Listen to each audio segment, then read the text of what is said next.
Ang topic po natin ay ang infallibility ng imam. Po. Ngayon, bakit po yan ang pinili ho nating topic, yung infallibility ng imam? Ano po? Kasi, kapatid, bahagi po ng haligi ng kanilang pananampalataya or yung usulutin ay ang paniniwala po sa imams. Specifically, according to Shia definition, ito po yung 12 imams. Ano po? Hindi natin topic kung sino yung 12 imams yun, pero meron po tayo dito. But I will stick to the topic. Bakit to? Kasi bago natin pag-usapan ang mga iba't ibang pinapractice po ng Shia, Taqiyya, yung bang paglilingit ng nasa puso mo, lumalabas sa kanilang labi ang anumang hindi nasa puso nila. Bago yung muta'a, temporary marriage, yung hadith takalain, yun po nilecture ni Tony kanina, hadith takalain, the two weighty things. At ang iba pa, dito tayo sa main court, sapagkat ang scholar natin, nagpapahayag, dito tayo nagkakaiba. Bakit? Ha? Bakit? Ano ang 6 articles natin, kapatid? 6 articles natin, diba? Believing Allah. Ano pa? Malay. Ano pa? War Rasuli. Aman ar-Rasul bima unzila ilayhi min Rabbi wal mu'minun. Ha? Ang Rasul sumasampalataya sa ipinahayag sa kanya ng Panginoon. At ang mananampalataya di sumasampalataya saan? Ano? Aman ar-Rasul bima unzila ilayhi min Rabbi wal mu'minun wa kullun amana billahi wa kutubihi wa rasulih. Di ba? Okay. Ngayon, isa sa kanilang usulutin, fundamentals, yung pinaka-importanting dapat paniwalaan ay ang imam. Meron ba tayo, no, kapatid? Meron ba tayo? Wala. Wala tayo. Eh kaya lang, ayon po sa kanilang paniniwala, yung pinaka-importante, the core. Eh, ito pag-uusapan natin. And, with all respect po kay Tony Abinay, hindi po ako satisfied sa mga naipresent po niya para mabigyan po tayo ng crystal clear, strong evidence from the Quran. At tungkol po sa topic natin, ang topic po natin, tandaan nyo ay infallibility of Imam. Diba? Imam, they are infallible. Sulit ko yung infallibility. Isma' sa Arabic. Ma'asum. Infallible. Ha? Kasi, fundamental belief ito, kapatid eh. Fundamentals. Pangunahing doktrina. Payag kayo na yung pangunahing doktrina batay sa Quran? Payag kayo, kapatid? Di ba dapat lang? Nabanggit niya bago ko makalimutan. Sabi niya, let's go back to Quran. No? Nakalimutan ko isa po yun. Pero, pakinggan natin. Kahit si Ali, radiyallahu anhu, nagsabi, kapatid, ha?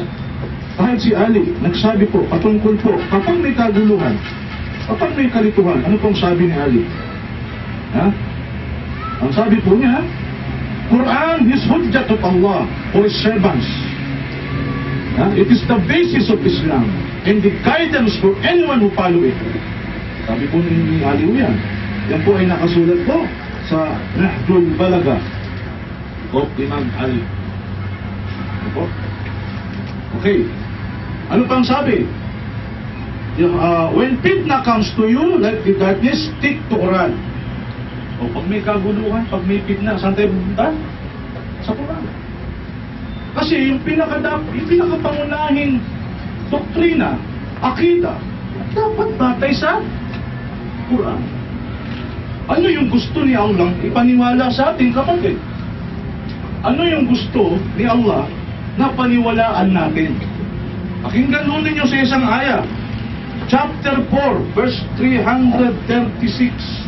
Ano po? 136. Basahin muna ho natin. Ano, bago tayo, ang sabi ho dito, Ya ayyuhalladhina amanu, aminu billahi wa rasulihi, wal kitabi alladhi nazzala ala al-rasuli, wal kitabi alladhi anzala min qabl, wa man yakfur billahi wa malaikatihi wa kutubihi wa rasulihi wal yawmil akhir, faqad dhalla dalalan ba'ida. Ano pong sabi? Ha? O kayong mga sumasampalataya, ayun, believe in Allah. Siya na po nito sabi, sumampalataya kayo kay Allah. Ano pa sabi? Sa kanyang sugo, sa Rasul. Ano pa? Sa kanyang kitab, sa book. Ito, sa Quran. Ano pa? At sa mga naunang pinahayag na ng mga scriptures na nauna pa sa Quran. Ano pa? At sumampalataya, at gayon din naman, sumampalataya sa kanyang mga anghel, sapagkat anong magiging consequence pag di ba sumampalataya? Whoever disbelieve in Allah, His angels, His book, His messenger, in the last day, then indeed he has strayed far away. Oh, ikaw naligaw ka, kapatid, pag hindi ka sumampalataya. Yun ang gusto ni Allah, sampalatayanan natin. Yung ba nasa arkanong iman natin, kapatid? Sinatanong ko kayo, nasa arkanong iman ba natin yun? Yes, diba? We believe in the day of judgment. So, direkta. Diba? Tinuturo ng Quran. May narinig pa kayo doon, sabi ni Allah, believe in the 12 imams, and they are infallible. Ngayon, infallibility po eh. Nagulat po ako sinabi ni Tony. Sabi ho niya, ayaw niyong pag-usapan ng infallibility, mahaba daw sa pinyo. Yung po yung topic natin eh. Ang topic po natin, infallibility ng imam. Ang kinote po niya, ang tinindigan niya, nagbasa siya ng talata sa Quran, ang pinatunayan niya, may salitang imam sa Quran. Hindi po yun ang topic natin. Kasi hindi natin topic na, mayroong bang salitang imam sa Quran? Hindi po yun. Ang topic po natin, ang imam ba, according to Shia definition of imam, are they infallible? Kasi wala kong narinig ni katiting tungkol sa 12 imam. Yun po sa kanyang tinindagan. May narinig pa kayo? 12 imam sa Diyar Maksum? Isma, according to the Quran.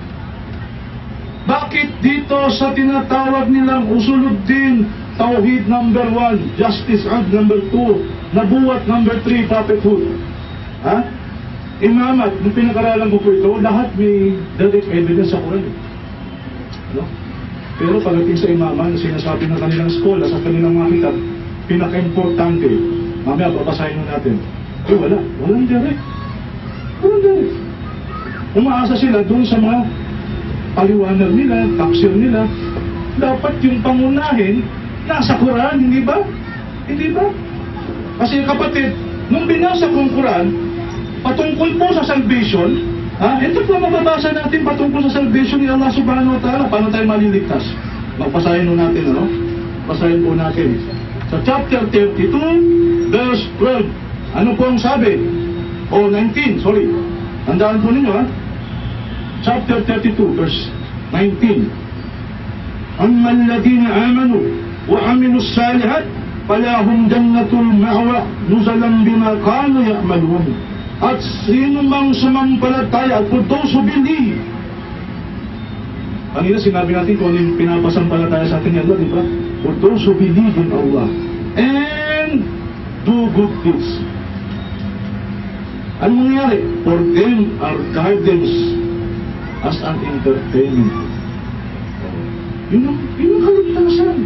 Those who believe and good deeds. Sumampalataya at gumawa ng kabutihan. Yung salvation, tinuro ka agad eh. Direkta sa Quran. Hindi ka naman nilito.